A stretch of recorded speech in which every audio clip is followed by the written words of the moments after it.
வந்து அண்ணன் இறைவனுக்கு நன்றி. ரொம்ப மகிழ்ச்சியான ஒரு தருணம்.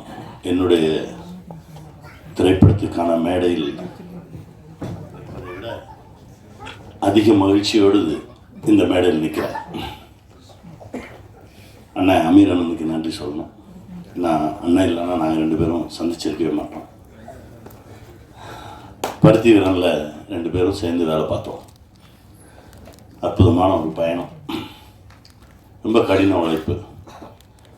அவர்கிட்ட சாதாரணமானவெல்லாம் போய் வேலை பார்க்க முடியாது. கொஞ்சம் அசாதாரணமாக தான் அண்ணனோட பயணப்பட முடியும். நான் ரொம்ப அதாவது என்னென்னா, நீ எங்கேயும் போகக்கூடாது, என் கூடவே இருந்துருவார். நான் அவரோட ரூம்மேட் 6 மாதம். இவ்வளவு அழகான ஒரு பயணம், ஒரு 150 நாள் அந்த படம். என் குருநாதர் கே பாலச்சந்திர சார் சொல்லுவார், நீ என்கிட்ட இருக்கும்போது ரொம்ப சாஃப்டாக இருந்த, அமீரோடு ட்ராவல் பண்ணிட்டு வந்ததுக்கப்புறம் கொஞ்சம் விகரஸ் ஆகிட்டேன். உன்னுடைய சீன்ஸ் எல்லாமே கொஞ்சம் வன்முறையாக இருக்குது அப்படின்னு சொல்லுவார். அது உண்மைதான். ஏன்னா அண்ணனோட பயணப்பட்டு வந்த பிறகு தான் நாடோடிகள் வேறு மாதிரி உருமாறுச்சு. அண்ணனை பற்றி பேசிக்கிட்டே இருப்போம். இப்போ கூட ஒரு பயங்கர காமெடி நடந்தது. என்னடா டைட்டிலுக்கு அர்த்தம் அப்படின்னாரு. ஏன்னா ரொம்ப நாள் முன்னாடி சொன்னான், திரும்ப கூப்பிட்டு கேட்போம் அப்படின்னே வந்து சொன்னான். சொல்லு, யூ லீவ் ஒன்லி ஒன்ஸ். நான் அந்த எஸ்ஸை எடுத்துகிட்டு ஒன்லி ஒன் அப்படின்னு சொல்கிறானே, அப்படியெல்லாம் லீவ் பண்ண முடியுமானே அப்படின்னு கேட்டேன். அப்புறம் மேடையில் வந்து உண்மையான அர்த்தம் தெரிஞ்சுது. அப்பா நீ ஏதோ சொன்ன, அவன் வேறு ஏதோ சொல்கிறான், அவன் ஆமனை இப்போ மாற்றிட்டாங்க போட்டுருக்கு அப்படின்னு சொல்லி சமாதானப்படுத்திச்சு. அது ஒரு பயணம். ஷாம் பற்றி சொல்லணும்னா, எனக்கு பருத்தியில் ஒர்க் பண்ணும்போது மூக்கில் இருந்து ரத்தம் வந்துடும். அவ்வளோ ஹீட்டு.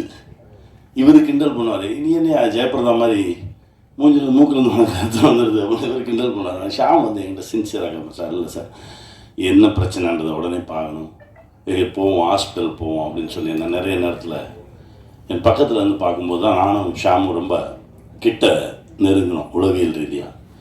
அந்த பயணம் தான் அப்படியே தொடர்ந்து வந்தது. ஏன்னா அண்ணன்ட்டு வந்துட்டான் அப்படின்னோடனே இவனை விட்டுறக்கூடாது, இவன் நம்மளோட கொஞ்சம் காலம் பயணப்படட்டும் அப்படின்னு சொல்லி கூட்டிகிட்டு நாடோடிகள்லேருந்து அப்படியே அந்த பயணம் ஆரம்பித்தது. எல்லா படைப்புகள்லையும் இருந்தோம். ஆனால் இவன் இந்த மேடை இவனுக்கு கொஞ்சம் லேட்டாக தான் கிடச்சிருக்குன்னு நான் சொல்வேன். ஏன்னா இவனுடைய திறனுக்கு எப்போவோ கிடச்சிருக்கணும்.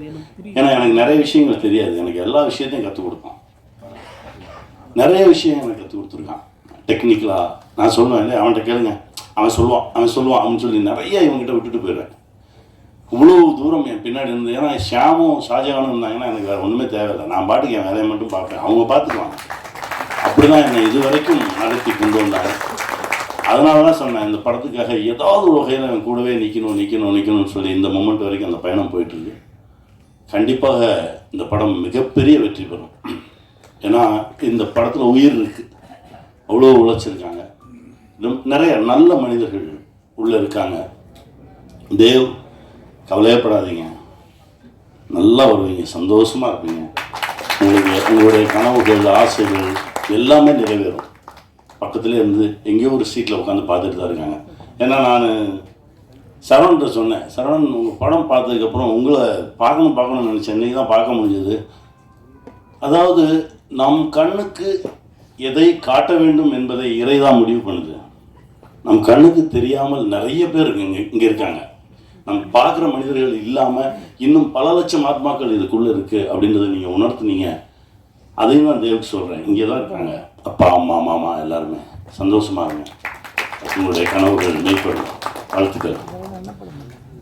அப்புறம் தேவிகா துணோண்டு பொடிசாக பார்த்தது, இப்போ நல்லா வளர்ந்து அப்படி வந்து நிற்கிற, தமிழ் பேசுகிற, ரொம்ப சந்தோஷமாக இருக்குது. வாழ்த்துக்கள். இந்த திரைப்படத்தில் நடித்த அனைத்து கலைஞர்களுக்கும் என்னுடைய மனமார்ந்த வாழ்த்துக்கள். இந்த படம் மிகப்பெரிய வெற்றி பெறும் நான் இறைவன்கிட்ட பிரார்த்தனை பண்ணுறேன். நண்பன் மகேஷ் ஆரம்பிக்கும்போது ஒரு முகம் பார்த்தோம்ல, அந்த முகம் இன்னும் அழகாக இருக்குது. உங்கள் நம்பிக்கை தான் இந்த ஆர்ட் மேலேயும் இந்த படைப்பு மேலேயும் ஷியாம் மேலேயும் இந்த டெக்னிக்கல் டீம் எல்லார் மேலேயும் வச்சிருக்கக்கூடிய இந்த நம்பிக்கை உங்களை அடுத்த தளத்துக்கு எடுத்துகிட்டு போகும். மகேஷ் வாழ்த்துக்கள். அப்புறம் ஆர்த்தி கோகுல் உங்கள் 2 பேர்த்த பற்றி நிறையா சொன்னார். அதுவும் மனசார நிறைய விஷயங்கள் சொன்னான். ஷாம், உங்களுடைய மனசுக்கே இது மிகப்பெரிய வெற்றி பெறும். வாழ்த்துக்கள். வெல்வோம். நல்ல படைப்பு, நல்ல விஷயங்கள், நம்ம பார்க்கறது, ரசிக்கிறது, சிரிக்கிறது, இதெல்லாம் தாண்டி சினிமாவில் வேற ஒன்று இருக்குது. என் குருநாதர் சொல்வார், உணர்வது அப்படின்னு சொல்லுவார். நாடோடிகள் படம் பார்க்கணும், உங்கள தான் பார்க்கணும் அப்படின்னு சொல்லி கூப்பிட்டு போய் உட்கார வச்சுருந்தோம். கம்பெனி லோகோ வரும்போதே கை தட்டினாங்க. அப்போ தான் இதுக்கே தட்டுறாங்க அப்படின்னு கேட்டார். தெரியல சார் தட்டுறாங்க அப்படின்னு. அப்போ தான் அவர் என்கிட்ட ஒரு விஷயம் சொன்னார். அதாவது எல்லோரும் முழு மனசோட ஒரு படைப்பில் வேலை பார்த்துருக்கோம் அப்படின்னா அது ஆடியன்ஸுக்கு சொல்ல தெரியாது, அவங்க உணர்வாங்க அப்படின்னாரு. அந்த உணர்தல் இந்த படத்தில் இருக்குது. நான் நம்புகிறேன் கண்டிப்பாக இந்த படம் மிகப்பெரிய வெற்றி. என் ஷாம் பெருசாக ஜெயிப்பான். வாழ்த்துக்கள்.